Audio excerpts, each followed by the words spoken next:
Pipila ka lugar sa Davao City gibaha kagabii.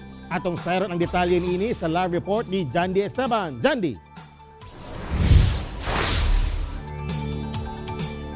Tek perwisyo na pod ang hatod sa waypuas nga pag-ulan sa Davao City gumikan ni resulta na usab kini ug pagbaha sa daghang bahin sa syudad. Napulaw ang mga residente dinhi sa Purok 4 Barangay Bunawan sa Davao City tungod sa baha nga resulta sa nagbuntag nga ulan. Hindi, magito'y pagsugod nga kusog kayo ang ulan. Nga, dugay ni hunong ang ulan. Perting limas sa mga residente sa tubig baha nga misulod sa ilang mga balay. Dugay pagyud mihubas ang tubig. Ay, kay kape, limpyo niya. Kape kay gaswat mga kuan. Gamit. Nalunupan usab ang ilang kapilya. Ang mga gamit nahumol sa baha. Sa Purok 1 nagguba ang tulay nga mag-usa pa ka tuig dihang natumpag ang yuta nga gitukuran niini. Didto sa tabok nagaadto na sila dinhi aron mamalingke mokuha og kini mga module pero namoblema sila kay layo pa kay tuyukan karon nga naguba ang ilahang footbridge. Lisod yun kayo kay nainani naman ang tulay. Nami tuyo dito sa pikas ang taga diri po na ituyo. Di na maglisod nag-ari kay wa na may matabukan. Dati magmutaas siya maobserbahan man namo nga murag usual nga baha nga nahitabo sa Bunawan. Pero ang gabi manggod kalit jud ang pagdako niya tungod sa siguro sa kakusog pud sa ulan sa bukid.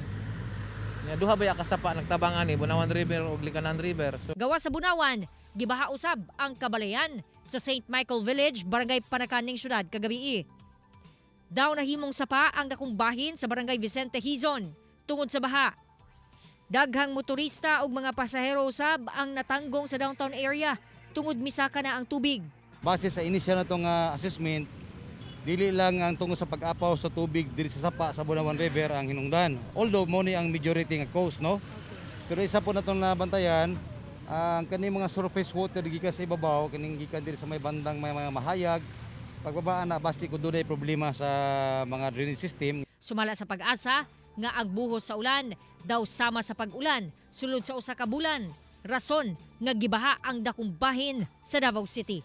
Dako gyud nga cloud cluster no ang nabuo sa more diri, especially diri sa may Bunawan area no. Dako gyud siya ang cloudiness nga ato ang nakita no.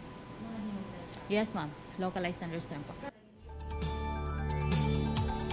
Tek sumala sa CDRRMO mo kabat or kapin na 700 ka mga residente sa Davao City ang apektado sa pagbaha kagabii. Ug sumala sa pag-asa nga magpabilin gihapon nga magbinantayon ang mga residente sa Davao City.